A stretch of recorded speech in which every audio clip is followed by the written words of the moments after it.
Hello दोस्तों, क्या हाल है। तारीख आज 21 मार्च, दिन मंगलवार, हिंदी तिथि अमावस्या। और आइए बात करते हैं आज के मुख्य समाचार में देश भर की तमाम बड़ी खबरों पर नजर डालते हैं। वैसे आपको बता दूं दोस्तों, आज का दिन स्पेशल खास है। 21 मार्च को दिन और रात दोनों बराबर होते हैं। बाकी जनरली आपको पता होगा, सर्दियों में दिन छोटे होते हैं, रात बड़ी होती है। गर्मियों में दिन बड़े होते हैं, रात छोटी होती है। लेकिन 21 मार्च का बीच का एक ऐसा दिन होता है जिस दिन बराबर 12 घंटे का दिन और 12 घंटे की रात होती है। क्योंकि आज के दिन सूर्य विषुवत रेखा पर लंबवत रहता है और इसीलिए दिन रात बराबर होते हैं। इस घटना को वसंत संपात कहा जाता है। और बाकी इसके अलावा कल 22 मार्च से चैत्र नवरात्रि भी शुरू हो जाएंगे और हिंदू नववर्ष भी शुरू होने जा रहा। विक्रम संवत 2080 की शुरुआत हो जाएगी। तो ऐसे में आप सभी देशवासियों को, भाइयों बहनों को एडवांस में हिंदू नववर्ष की और चैत्र नवरात्रि की दिल से हार्दिक शुभकामनाएं आपके अपने डीएलएस भाई की तरफ से और हमारी पूरी डीएलएस न्यूज फैमिली की तरफ से। चलिए आगे बढ़ते हैं खबरों की तरफ। देखिए, खुशियों पर एक रिपोर्ट सामने आ रही है। कल ही आपको पता होगा वर्ल्ड हैप्पीनेस डे था और इस मौके पर हैप्पीनेस के अकॉर्डिंग कंट्रीज की लिस्ट में हमारा भारत 125वें नंबर पर है। देखिए जरा, भारत में लोग काफी कम खुश हैं। दुनिया का फिनलैंड देश ऐसा है जहाँ के लोग सबसे ज्यादा खुश हैं और अफगानिस्तान के लोग सबसे ज्यादा नाखुश हैं। इस रिपोर्ट में ये देख सकते हैं टॉप 10 शहरों की लिस्ट और इसमें हमारा भारत 125वें नंबर पर है। वैसे हैप्पी प्लस की रिपोर्ट में यह भी दावा किया गया कि कोविड के बाद भारतीयों में गुस्सा बढ़ा, तनाव बढ़ा, डिप्रेशन वगैरह 35% लोग नाखुश हैं। रिपोर्ट में यह खुलासा हुआ। और दोस्तों, महिलाओं में दिल की बीमारी भी बढ़ रही, इस पर भी एक बड़ा खुलासा सामने आ रहा। हार्मोन्स का दिल पर असर देखा जा रहा। हार्ट अटैक महिलाओं में पुरुषों से अलग होता है, ठीक होने में ज्यादा समय लगता है और इसलिए माताएं बहनें अपने दिल का ख्याल रखें। इसके लिए वर्कआउट करें, एक्सरसाइज करें, योगा करें, कार्डियो एक्सरसाइज करें, बेहतर होगा। अच्छा, बड़ी खबर देखिए, आधार कार्ड पर सरकार ने एक बड़ा फैसला लिया है। अब मौत के बाद किसी व्यक्ति की जान चली जाएगी तो उसके बाद उसके आधार नंबर डीएक्टिवेट हो सकेंगे। हालांकि इसके लिए ये शर्त जरूरी होगी कि डेथ सर्टिफिकेट जारी होने के बाद ही आधार नंबर बंद होगा और इसमें भी परिवार की मंजूरी जरूरी होगी। अच्छा, वह देखिए, सुप्रीम कोर्ट में एक याचिका लगाई गई कि लिव इन में रहने वाले लोगों का भी रजिस्ट्रेशन जरूरी हो। जिस तरह से मैरिज सर्टिफिकेट और रजिस्ट्रेशन होता है शादी का, उस तरह से मतलब लिव इन में रहने वालों का भी रजिस्ट्रेशन जरूरी करा जाए। इस तरह की याचिका लगाई गई सुप्रीम कोर्ट में। लेकिन इस पर सुप्रीम कोर्ट ने याचिका को खारिज करते हुए कहा कि ये एक मूर्खता भरी याचिका है, लोग कुछ भी लेकर आते हैं। हालांकि याचिका में कहा गया था कि लिव इन रिलेशनशिप के पंजीकरण से ही हाल ही में श्रद्धा जैसी जो घटना हुई थी, इस तरह की घटनाओं पर रोक लगाई जा सकेगी। लेकिन फिर भी सुप्रीम कोर्ट ने इस याचिका को खारिज कर दिया। अच्छा, वैसे सुप्रीम कोर्ट की बात हो रही है तो देखिए, सर्वोच्च न्यायालय में एक और याचिका लगाई गई जो हमारे देश भारत और श्रीलंका के बीच राम सेतु बना हुआ है, इसको राष्ट्रीय धरोहर घोषित किया जाए। तो इस मामले पर सुप्रीम कोर्ट सुनवाई के लिए तैयार हो चुका है। सुब्रमण्यम स्वामी का कहना है कि 9 साल से सरकार लगातार इसे टाल रही है, लेकिन इसको एक राष्ट्रीय धरोहर घोषित किया जाए। देखते हैं सुप्रीम कोर्ट की तरफ से इस पर क्या फैसला आता है। जो भी अपडेट आएगा मैं आपको बता दूंगा। और अगली बड़ी खबर देखिए, भारत के लिए एक और बड़ी गौरव की बात है। अंतरिक्ष के क्षेत्र में भारत एक और बड़ा कारनामा करने जा रहा है। 36 वन वेब उपग्रह एक साथ लॉन्च किए जाएंगे 26 मार्च को। जी हाँ, आने वाली 26 तारीख को ही इसरो के द्वारा ये एक साथ इतने उपग्रह लॉन्च किए जाएंगे। भारत के नाम एक और नया रिकॉर्ड बन जाएगा। वैसे इसरो में जो युवा वैज्ञानिक हिस्सा लेना चाहते हैं उनके लिए युवा वैज्ञानिक कार्यक्रम 2023 के लिए आवेदन शुरू हो चुके हैं। 9वीं क्लास के स्टूडेंट्स इसमें अप्लाई कर सकते हैं। 3 अप्रैल इसकी लास्ट डेट है, तब तक आप अप्लाई कर सकते हैं अगर आपको भी साइंस एंड रिसर्च में इंटरेस्ट है तो। बड़ी खबर देखिए, वर्ल्ड डिजिटल हेल्थ समिट की शुरुआत हो चुकी है। हर नागरिक को हेल्थ सर्विस उपलब्ध कराने पर इस समिट में चर्चा होगी। केंद्रीय स्वास्थ्य मंत्री मनसुख मांडविया इसकी अध्यक्षता करेंगे। अच्छा, अगली बड़ी खबर है, कृषि मंत्री के साथ बैठक के बाद देश में किसानों का ऐलान। उन्होंने कहा कि 20 दिन बाद करेंगे एक बड़ा आंदोलन। दरअसल कल ही राजधानी दिल्ली के रामलीला मैदान में संयुक्त किसान मोर्चा के हजारों किसान भाई लोग एक साथ इकट्ठा हुए और कृषि मंत्री से मीटिंग के बाद किसानों की महापंचायत फिलहाल तो खत्म हो गई है, लेकिन किसानों ने एमएसपी और कर्ज माफी की मांग रखी और इस मुद्दे पर किसान मोर्चा ने 30 अप्रैल को फिर से बैठक भी बुलाई है। अच्छा, वह देखिए, बड़ी खबर, जापान के प्रधानमंत्री फूमियो 2 दिन भारत दौरे पर आए हुए हैं और इस दौरान प्रधानमंत्री नरेंद्र मोदी के साथ मिलकर उन्होंने लस्सी भी बनाई, खाई और किशिदा के साथ दिल्ली में गोलगप्पे भी खाए। कुछ तस्वीरें आप देख सकते हैं। और इस दौरान जापान के प्रधानमंत्री फूमियो ने हमारे देश के पीएम मोदी को G7 समिट में आने का न्योता भी दिया। पीएम मोदी और जापान के पीएम ने बुद्ध जयंती पार्क का दौरा किया, काफी समय एक दूसरे के साथ व्यतीत किया और अंत में प्रधानमंत्री नरेंद्र मोदी ने जापान के पीएम फूमियो को एक खास गिफ्ट दिया और वो गिफ्ट है चंदन की लकड़ी से बनी गौतम बुद्ध की प्रतिमा उनको भेंट की। इस मुलाकात के बाद पीएम मोदी बोले कि भारत और जापान के संबंध मजबूत होंगे, जिसका लाभ दोनों देशों को आर्थिक क्षेत्र में भी मिलेगा, है ना। और वही देखिए, बड़ी खबर, हाल ही में सरकार ने जो गोल्ड हॉलमार्किंग को लेकर नए नियम लागू किए तो सोना बेचने के इन नए नियमों के विरोध में कारोबारी उतर चुके हैं। सराफा बाजार के कारोबारियों ने विरोध करना शुरू कर दिया। हाल ही में आपको पता होगा BIS भारत मानक ब्यूरो की तरफ से 6 अंकों वाली गोल्ड हॉलमार्किंग को अनिवार्य कर दिया था। यानी कि अब देश में 4 और 5 अंकों वाली पुरानी हॉलमार्क ज्वेलरी की बिक्री पर पूरी तरह से रोक लगा दी गई है। तो इसके चलते सराफा बाजार के जो कारोबारी हैं वो सरकार के इस फैसले का विरोध भी कर रहे हैं। कल भी दिल्ली NCR समेत देश के कई राज्यों और केंद्र शासित प्रदेशों में व्यापारियों ने इसका विरोध किया। देखते हैं सरकार की तरफ से आगे इस पर क्या बयान आता, मैं आपको बता दूंगा। देखिए, फिलहाल बड़ी खबर, रतन टाटा को द्विपक्षीय संबंधों को मजबूत करने के लिए ऑर्डर ऑफ ऑस्ट्रेलिया में नियुक्त किया गया, जिससे कि ऑस्ट्रेलिया भारत के संबंध मजबूत होंगे। जानकारी आप देख सकते हैं ज्यादा। बड़ी खबर है, देश के रक्षा मंत्री राजनाथ सिंह 23 अप्रैल को बिहार छपरा आएंगे। यहाँ मेधावी छात्रों के लिए बनाए जा रहे क्षेत्रीय छात्रावास का उद्घाटन करेंगे। अच्छा, वह देखिए, राहुल गांधी से अभी भी माफी के मुद्दे पर संसद में फिर से हंगामा हुआ और दोनों सदनों की कार्यवाही को आज मंगलवार तक स्थगित कर दिया गया। मतलब देखिए, राजनीति में दोनों पार्टियां पक्ष विपक्ष एक दूसरे पर आरोप लगा रहे हैं कि इधर राहुल गांधी माफी मांगे तो वहीं विपक्ष ने अडानी मामले पर जेपीसी की मांग भी की और इसी बहस के बीच संसद के दोनों सदनों को स्थगित करना पड़ा। अच्छा, एक रिपोर्ट में बड़ा खुलासा सामने आ रहा, देखिए आप, शहरों और गाँवों में समान कार्य के लिए भी आज भी हमारे देश में महिलाओं की मजदूरी यानी कि उनकी तनख्वाह पुरुषों की तुलना में कम है। राष्ट्रीय सांख्यिकी सर्वेक्षण कार्यालय द्वारा जारी किए आंकड़ों की रिपोर्ट ये बताती है। अच्छा वही दोस्तों, अमेरिका बैंकिंग क्राइसिस पर बड़ा अपडेट आ रहा, देखिए आप, ग्लोबल फाइनेंशियल सिस्टम में बढ़ते संकट को देखते हुए फेड रिजर्व समेत दुनिया के 6 बैंकों ने एक साथ हाथ मिलाया और हाल ही में जो अमेरिका का सिलिकॉन वैली बैंक और सिग्नेचर बैंक डूब चुके थे, तो इस पर बड़ी खबर आ रही कि अब बिकेगा फेल हो चुका signature bank. New York community bank $2.7 billion में से खरीदेगा। डील में एसेट्स की खरीद भी शामिल है। और एक बैंक को देखिए आप डूबते, क्रेडिट स्विस बैंक को भी खरीदेगा UBS. $3.2 billion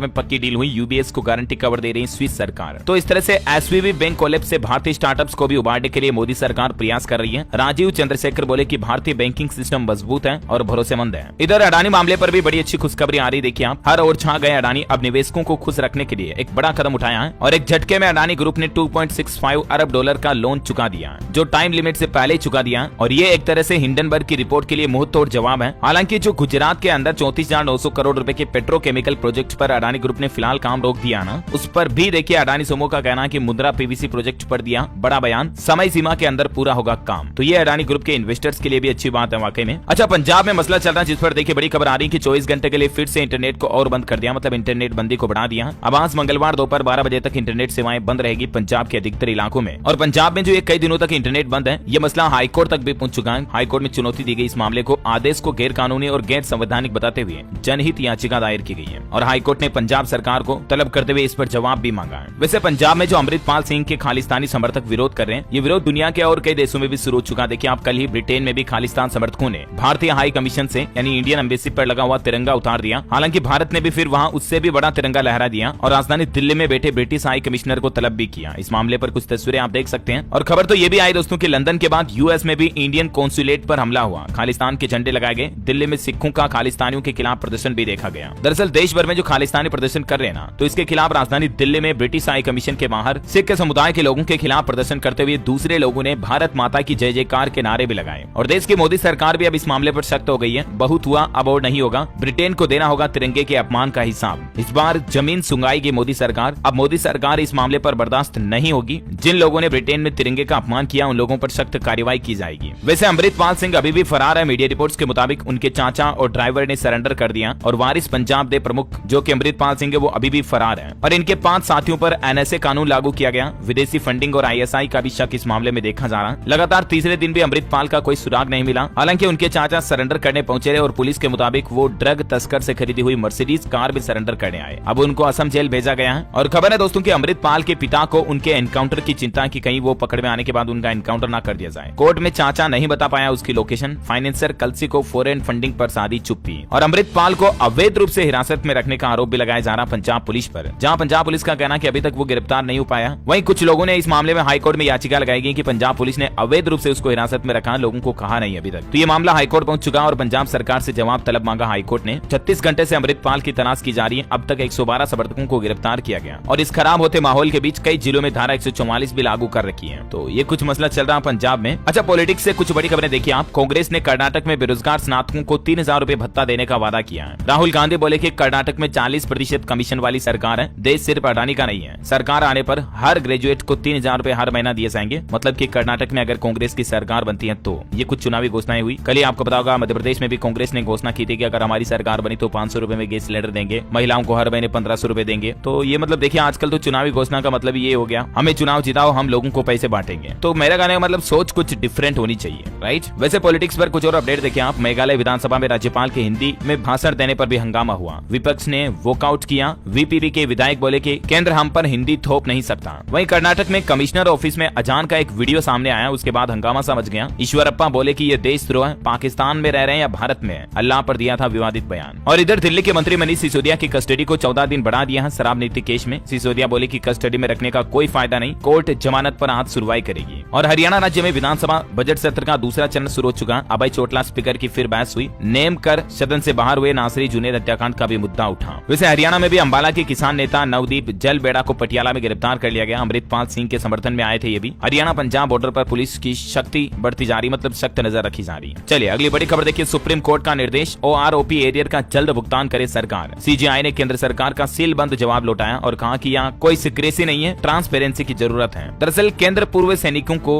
1 rank 1 pension arrear के भुगतान पर अपने 2022 के फैसले का पालन करने के लिए बाध्य है और इसके लिए अब तो सुप्रीम कोर्ट ने तारीख भी तय कर दी है। सरकार को 28,000 करोड़ रुपए का बकाया भुगतान अगले साल 28 फरवरी 2024 तक करने के लिए कहा है ना। और अगली बड़ी खबर देखिए, 2000 रुपए के नोटों को लेकर देश की वित्त मंत्री निर्मला सीतारमण ने संसद में खुद खुलासा करते हुए बड़ा अपडेट दिया है। दरअसल आपने भी नोटिस किया होगा, कई महीनों से हम देख रहे हैं कि जब भी अपन ATM से कैश निकालने के लिए जाते हैं ना, तो उसमें से भी 2000 के नोट बिल्कुल भी देखने को नहीं मिलते हैं। तो इस पर वित्त मंत्री निर्मला सीतारमण ने लोकसभा में एक लिखित जवाब में कहा कि ATM में 2000 रुपए के नोट न भरने के लिए बैंकों को कोई गाइडलाइन नहीं दी गई है। बैंक अपनी मर्जी से ATM में 2000 के नोट ना डालें, बल्कि 500-500 के डालें तो बात अलग है, लेकिन सरकार की तरफ से इसे कोई निर्देश जारी नहीं किया गया, क्योंकि कई लोगों को मन में यह डर है कि धीरे धीरे सरकार क्या है कि 2000 के नोटों को सर्कुलेशन में बंद कर रही है, ताकि हो सकता है कि मोदी सरकार आगे कहीं 2000 के नोटों को बंद करने के प्लान में हो। तो इसी डर के लिए लोगों को जवाब देने के लिए क्लियरिफिकेशन जारी किया है वित्त मंत्री निर्मला सीतारमण ने। और रिपोर्ट के मुताबिक नोटबंदी के बाद से 5 साल में 500 और 2000 रुपए के नोट सर्कुलेशन में 3 गुना तक बढ़े हैं। अच्छा अगली बड़ी खबर देखिए, महाराष्ट्र राज्य में लागू होगी पुरानी पेंशन योजना। महाराष्ट्र के मुख्यमंत्री एकनाथ शिंदे के आश्वासन के बाद सरकारी कर्मचारियों की हड़ताल भी खत्म हुई। बड़ी खबर देखिए, हिमाचल प्रदेश के एक गाँव पर जम्मू कश्मीर ने कब्जा कर लिया, 16,000 बीघा जमीन पर जमाया हक। खबर है कि चंबा के गाँव को जम्मू कश्मीर द्वारा कब्जा लेने को लेकर हिमाचल प्रदेश सरकार अब इस मुद्दे को केंद्र सरकार के सामने लेकर आएगी। अच्छा अगली बड़ी खबर आ रही कि राशन कार्डों की वेरिफिकेशन जारी है, सही पाए जाने पर दोबारा बनेंगे कार्ड और मिलेगा बकाया राशन भी। ये कहना हरियाणा के उप मुख्यमंत्री दुष्यंत चौटाला का। बड़ी खबर देखिए, राजधानी दिल्ली के लोगों की आमदनी में इजाफा हुआ यानी बढ़ोतरी हुई है और अगले साल PCI में 14% तक बढ़ोतरी का अनुमान है। वैसे राजधानी दिल्ली में सरकार के 2023-24 के बजट पर अपडेट आ रहा कि शिक्षा स्वास्थ्य को मिलेगा सबसे अधिक आवंटन और इस बार 21 मार्च को बजट पेश किया जाएगा। वैसे तो बजट आज ही पेश होना था, लेकिन कुछ राजनीतिक मसलों की वजह से आज बजट नहीं आएगा, बल्कि कल 21 मार्च को आएगा, है ना। और वह देखिए बड़ी खबर, राजस्थान में 6,994 करोड़ रुपए के निवेश के 5 प्रस्ताव मंजूर हुए हैं, जिससे लगभग 5,500 से भी ज्यादा लोगों को रोजगार मिलेगा। राजस्थान में MSME नीति, राजस्थान निवेश प्रोत्साहन योजना और राजस्थान औद्योगिक विकास नीति के तहत अब गहलोत सरकार निवेश बढ़ा रही है और इससे युवाओं को रोजगार के रूप में फायदा मिलेगा, है ना। वैसे राजस्थान में राइट टू हेल्थ बिल पर डॉक्टर प्राइवेट सेक्टर के डॉक्टर वगैरह अभी भी विरोध कर रहे हैं, तो विधानसभा कूच के दौरान डॉक्टरों और पुलिस के बीच झड़प भी हुई, कुछ तस्वीरें आप देख सकते हैं। अच्छा वही बड़ी खबर है, एप्पल के डिवाइस यूज नहीं करेंगे अब राष्ट्रपति पुतिन के कर्मचारी। जासूसी की आशंका के चलते रूसी सरकार ने ये फैसला लिया, युद्ध में यूक्रेन की मदद कर रहा अमेरिका। अच्छा बड़ी खबर है, महाराष्ट्र में देखिए एक बिजनेसमैन से 33 लाख रुपए की ठगी की गई। किस आधार पर देखिए, आपकी बिटकॉइन से ज्यादा रिटर्न दिलाने का लालच दिया और बाद में अकाउंट बंद करके भाग निकले ठग। तो ऐसे ठगों से आप भी सावधान रहें और ज्यादा कमाई के बारे में लालच ना करें। अच्छा राजस्थान में सरकार ने एक नया नियम लागू कर दिया, अयोग्य पार्षदों को कभी भी हटा सकेगी सरकार। पहले जीतने के 1 महीने में चुनाव याचिका से ही हटाने का प्रावधान था, लेकिन अब इस बिल में संशोधन कर दिया राजस्थान सरकार ने। वह देखिए राजस्थान में हाईवे पर सड़ गई करोड़ों की सब्जियां और फल। ड्राइवर बोले कि मालिक फोन करके धमका रहे हैं, पेमेंट नहीं मिलेगा, 200 रुपए में मिल रही है 4 रोटी और सब्जी। ये 200 रुपए में कौन दे रहे हैं? जो इस जाम किए हुए हाईवे के पास जो होटल वाले हैं ना, वो मौके का फायदा उठा रहे हैं और रोटी सब्जी की रेटें काफी ज्यादा महंगी कर दी है। दरअसल दोस्तों, नौका सीकर हाईवे पर प्रदर्शन कर रहे हैं कई सारे लोग। अभी राजस्थान में जो नए जिले बनाने की घोषणा हुई ना, तो उसी बीच कुछ और शहरों को भी जिले बनाने के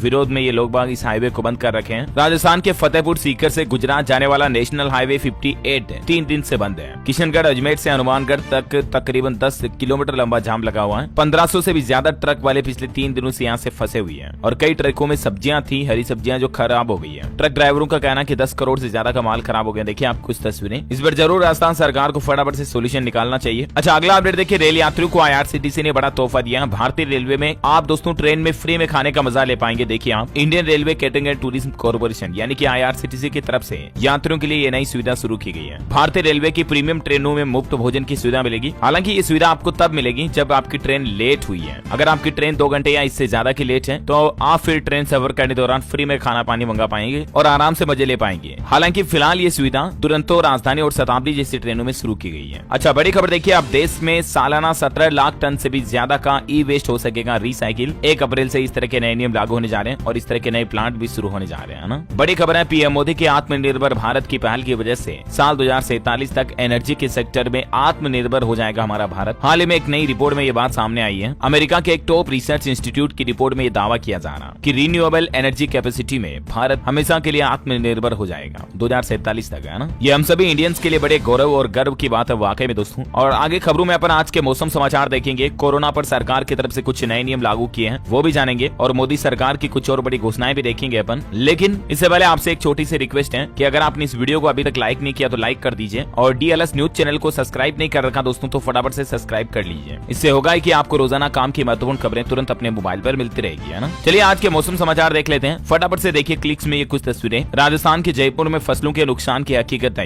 बारिश ने ऐसे बिगाड़ रखी है खेतों की हालत, अब जरा सोचे कैसे किसान भाई लोगों की कमाई होगी। बेमौसम बारिश की वजह से किसानों की चिंता बढ़ती जा रही है। हालांकि इस पर केंद्र सरकार का कहना है कि रबी की फसलों को किसानों को नुकसान हो रहा है। इस पर राज्यों से रिपोर्ट मांगी गई है, रिपोर्ट का इंतजार है ताकि जल्द से जल्द मुआवजे की घोषणा भी की जाएगी। देखिए मध्य प्रदेश में 3800 गाँव में 1.5 लाख हेक्टेयर से भी ज्यादा फसल नष्ट हो गई। गेहूं, चना, सरसों सब कुछ बर्बाद। विदिशा में सबसे ज्यादा नुकसान हुआ, रायसेन में सदमे में एक किसान की जान भी चली गई। अच्छा गुजरात में भी देखिए बारिश का कहर जारी, 27 जिलों में बरसात से फसलों को जबरदस्त नुकसान हुआ, 50% से भी ज्यादा महंगी हुई सब्जियां। और मध्य प्रदेश में तो ओलावृष्टि से कश्मीर जैसा नजारा हो रहा। देखिए आप कुछ तस्वीरें, खराब मौसम के कारण दिल्ली से 11 फ्लाइट भी डाइवर्ट की गई। अभी भी यूपी बिहार में आंधी बारिश का अलर्ट जारी है, और राजस्थान में भी अगले 5 दिन बारिश, ओले और आंधी का अलर्ट है। राजस्थान में हनुमानगढ़, झुंझुनू सहित कई जिलों में बरसात और ओलावृष्टि की संभावना है अगले 4-5 दिनों तक। और राजस्थान में इस बदलते मौसम के चलते सर्दी फिर से लौट गई हो मानो ऐसा माहौल हो रहा, जबकि पहले तो फरवरी में कितनी गर्मी पड़ने लग गई थी। अच्छा हिमाचल प्रदेश के कुछ हिस्सों में ओलावृष्टि और बारिश का येलो अलर्ट जारी है। उत्तराखंड में भी देखिए देहरादून में हुई बारिश तो नैनीताल में गिरे ओले। मौसम विभाग ने आज भी बारिश की चेतावनी जारी की है। टोटल 18 ऐसे राज्य हैं दोस्तों हमारे देश में जहां बेमौसम बारिश और ओले गिरने से किसानों की फसलों को बड़ा नुकसान पहुंचा है। मध्य प्रदेश, राजस्थान और दिल्ली सबसे आगे हैं इनमें। उत्तर प्रदेश में भी 19 जिलों में अगले 2 दिन और अलर्ट जारी किया हुआ है। बिहार में पटना समेत कई जिलों में झमाझम बारिश की चेतावनी,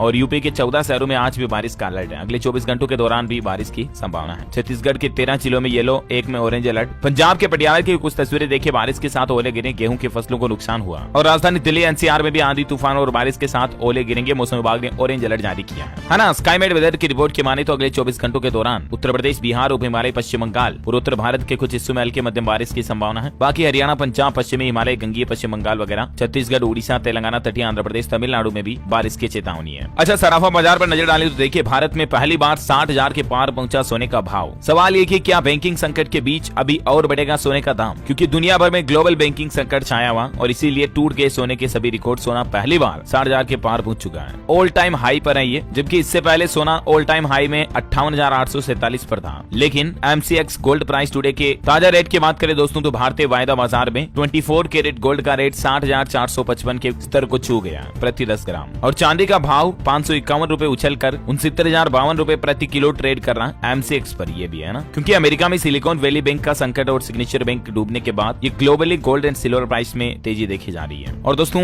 निर्मल बंग ब्रोकरेज हाउस एजेंसी के अनुमान के मुताबिक जून महीने तक सोने की कीमत 63,000 तक जा सकती है। एक और ब्रोकरेज ने अनुमान लगाया कि सोना 62 से 62,500 तक जा सकता है। तो ये सराफा बाजार का माहौल चल रहा है। और कोरोना बुलेटिन की बात करें दोस्तों तो भारत में देखिए आप देश में फिर से बढ़ने लगे कोरोना के केस, और संक्रमण रोकने के लिए सरकार ने कुछ नई गाइडलाइंस जारी की है। दरअसल भारत में पिछले 24 घंटों के दौरान 918 नए मामले सामने आए। लगभग 1000 कोरोना के एक दिन में केस सामने आना बड़ी चिंता की बात है वाकई में। और देखिए आप सक्रिय मामलों की संख्या 6,350 पहुंच चुकी है, और इस तरह से भारत में कोरोना ने फिर से खतरे की घंटी बजा दी है। नए मामलों की संख्या बढ़ने के बाद भारत सरकार की तरफ से भी एक नई गाइडलाइंस जारी की है, और कोरोना मरीजों को एंटीबायोटिक्स न देने का निर्देश दिया है। देखिए राजधानी दिल्ली NCR में S3 N2 का भी अलर्ट है, और कुछ ऐसी एंटीबायोटिक्स हैं जिनको केंद्र सरकार की तरफ से कोरोना मरीजों को नहीं देने की चेतावनी जारी की है। जिसमें देखिए आप सरकार का कहना है कि एडल्ट कोरोना मरीजों को लोपिनाविर, ritonavir, hydroxychloroquine, ivermectin, molnupiravir, favipiravir जैसे ये कुछ और नाम आप देख सकते हैं, एजिथ्रोमाइसिन, डॉक्सीसाइक्लिन, ये दवाइयां नहीं देनी है। हालांकि केंद्र सरकार का कहना है कि गंभीर बीमारी में रेमडेसिविर ले सकते हैं, बाकी फिलहाल कोरोना के जो एडल्ट पेशेंट हैं उनको ये एंटीबायोटिक्स नहीं देनी है। वैसे बॉलीवुड एक्ट्रेस और सांसद किरण खेर भी अभी कोरोना पॉजिटिव हो गई है। वोट के लिए चित्र मारने वाली टिप्पणी के बाद चंडीगढ़ में लगे थे मुर्दाबाद के नारे इनके लिए। और देखिए आप झारखंड में भी H3N2 के 2 मरीज मिले, 4 साल की एक बच्ची भी पॉजिटिव पाई गई, डॉक्टर निगरानी कर रहे हैं। तो ये कुछ कोरोना और H3N2 इन्फ्लुएंजा के अपडेट चल रहे हैं। और चलिए कुछ एजुकेशनल खबरें देख लेते हैं फटाफट से। देखिए गेट एग्जाम के स्कोर कार्ड कल 21 मार्च को जारी हो जाएंगे, ऑफिशियल पोर्टल से आप लिंक कर सकते हैं। अच्छा SSC GD की वैकेंसी 2022 को रिवाइज कर दिया है। अब 50,000 कांस्टेबल भर्ती के लिए होगा उम्मीदवारों का चयन, यानी कि पदों की संख्या, भर्तियों की संख्या बढ़ा दी है। आप देख सकते हैं स्क्रीन पर। ज्यादा जानकारी आप SSC के ऑफिशियल पोर्टल पर चेक कर लीजिएगा ना। वहीं बिहार बोर्ड के रिजल्ट पर अपडेट आ रहा दोस्तों कि आज दोपहर को बिहार बोर्ड के रिजल्ट जारी हो सकते हैं 3 बजे तक, ऐसे मीडिया रिपोर्ट्स हैं। अच्छा कर्नाटक में कक्षा 5वीं और 8वीं की बोर्ड परीक्षाओं पर रोक लगाने से सुप्रीम कोर्ट ने इनकार कर दिया है और कर्नाटक राज्य बोर्ड को परीक्षा कराने की अनुमति दे दी है। वह देखिए हिमाचल यूनिवर्सिटी के प्रोफेसर VC ने दिया दिया इस्तीफा। प्रोफेसर ज्योति प्रकाश को बीजेपी ने सरकार ने नियुक्त किया था। अप्रैल 2022 में पद संभाला था इन्होंने। अच्छा, झारखंड सरकार के ई कल्याण पोर्टल पर अब छात्रवृत्ति के लिए 10 अप्रैल तक ऑनलाइन अप्लाई कर पाएंगे। राज्य सरकार के ई कल्याण पोर्टल पर विद्यार्थियों के लिए, स्टूडेंट्स के लिए स्कॉलरशिप के लिए ये तारीख तय की गई है। 10 अप्रैल तक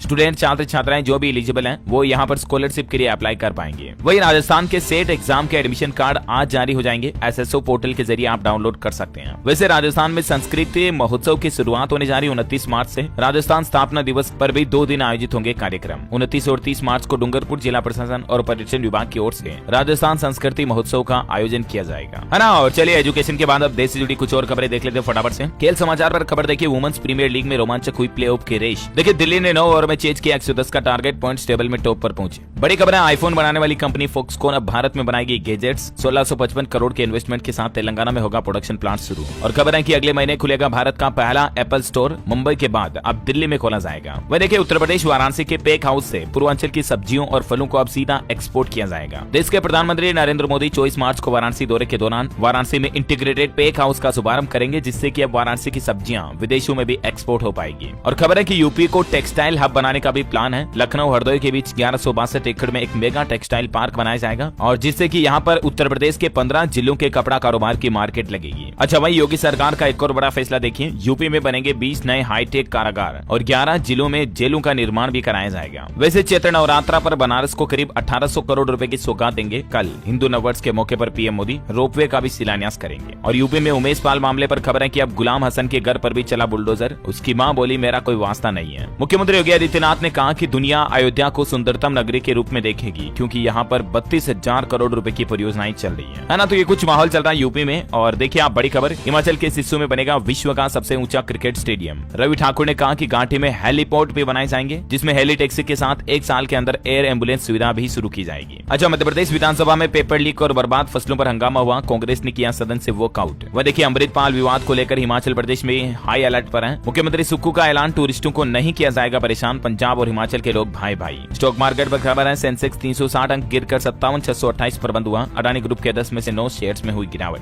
बजट सत्र में तमिलनाडु सरकार ने बड़ा ऐलान किया, सितंबर से ही महिलाओं को हर महीने मिलेंगे 1,000 रुपए। पात्र परिवारों की महिला मुखियाओं को ये 1,000 रुपए हर महीने की राशि दी जाएगी तमिलनाडु में। अच्छा, वह देखिए हरियाणा में पानीपत शहरवासियों को बड़ा तोहफा, अब नहीं देना होगा 13 साल का कूड़ा उठाने का शुल्क। इससे लगभग 2 लाख संपत्ति मालिकों को बड़ा फायदा होगा। वह देखिए हिमाचल में अब सोलर सेल बनाना हुआ आसान और सस्ता। IIT मंडी के शोधकर्ताओं ने इस तरह की नई तकनीक विकसित की है। अच्छा, सैमसंग कंपनी के ग्राहकों के लिए खुशखबरी है। कंपनी अब नोएडा में भी एक और बड़ा धमाल करने जा रही है, एक नया मोबाइल प्लांट खोलने जा रही है। वह देखिए माइक्रोसॉफ्ट विंडोज 11 में आया नया अपडेट। अब डिफॉल्ट एप्स को आप सेट कर पाएंगे, अपने हिसाब से कस्टमाइज कर पाएंगे। बड़ी खबर है, महाराष्ट्र के ठाणे में बागेश्वर धाम का बनेगा बड़ा मंदिर। भूमि पूजन में शामिल हो सकते हैं धीरेन्द्र शास्त्री। वह देखिए बड़ी खबर, महाराष्ट्र मंत्रिमंडल ने बड़ा फैसला लिया। गौ सेवा आयोग गठित करने के प्रस्ताव को मंजूरी मिल चुकी है। मध्य प्रदेश में ओलावृष्टि से फसलों को हुए नुकसान पर मुख्यमंत्री शिवराज सरकार ने बड़ा फैसला लिया और अधिकारियों को जल्दी से सर्वे का काम पूरा कराने के दिए निर्देश। उत्तराखंड में पेयजल संकट से निपटने को उत्तराखंड जल संस्थान का बड़ा फैसला, अब 1 अप्रैल से नहीं मिलेंगे नए नल कनेक्शन। उत्तराखंड के पिथौरगढ़ में 3.1 तीव्रता का भूकंप भी आया। सहम गए पहाड़ों के लोग, लेकिन गनीमत रही कि जानमाल का नुकसान नहीं हुआ। बड़ी खबर है, तेलंगाना के मुख्यमंत्री केसीआर की बेटी को दिल्ली शराब घोटाले में ईडी ने 10 घंटे तक पूछताछ की कल और आज फिर बुलाया। वह देखिए बुर्ज खलीफा बनाने वाली कंपनी जम्मू कश्मीर में बनानी जा रही वर्ल्ड क्लास मॉल। लुलु ग्रुप खोलेगा हाइपर मार्केट। बड़ी खबर देखिए, बिहार के पर्यटन के मानचित्र पर स्थापित होगा गोपालगंज का ऐतिहासिक थावे मंदिर। विकास पर खर्च किए जाएंगे 25 करोड़ रुपए। उत्तराखंड में नारी शक्ति उत्सव के रूप में मनाए जाएंगे चैत्र नवरात्रा 2023। सभी जिलों को 1-1 लाख रुपए जारी किए हैं सरकार ने। झारखंड का सबसे बड़ा फोटो फेयर 6 अप्रैल से शुरू होने जा रहा। Dhanbad district photographers trade association ने लॉन्च किया पोस्टर। आज भारत में लॉन्च होगी हुंडई वर्ना। 20 इंच के डुअल स्क्रीन सेटअप और सनरूफ के साथ आपको एडास जैसे सेफ्टी फीचर्स भी मिलेंगे। ये हुंडई वर्ना का नया वेरिएंट है। अच्छा, अमेजॉन फिर से छटनी करने जा रही। ई-कॉमर्स कंपनी सेकंड राउंड की छटनी में 9,000 एम्प्लॉइज को नौकरी से बाहर निकालेगी। और अंतिम अपडेट है, श्री कृष्ण जन्मभूमि शाही ईदगाह केस की सुनवाई अब कोर्ट में अगले 25 मार्च को होगी। सर्वे के लिए कोर्ट आदेश दे सकता है। मुस्लिम पक्ष ने सुप्रीम कोर्ट और हाई कोर्ट की रूलिंग दाखिल भी की। और हाँ दोस्तों, आप मुझे कमेंट करके बताइए कि वट वृक्ष के नीचे किन महापुरुष को ज्ञान प्राप्त हुआ था। मैं आपको ऑप्शन भी नहीं देने वाला हूँ। आज कमेंट करके आपको लिखना उनका नाम। सही जवाब देने वाले लोगों को रैंडमली सिलेक्ट किया जाएगा हमारी DLS न्यूज टीम की तरफ से, और आप जीत सकते हैं एक शानदार सरप्राइज गिफ्ट,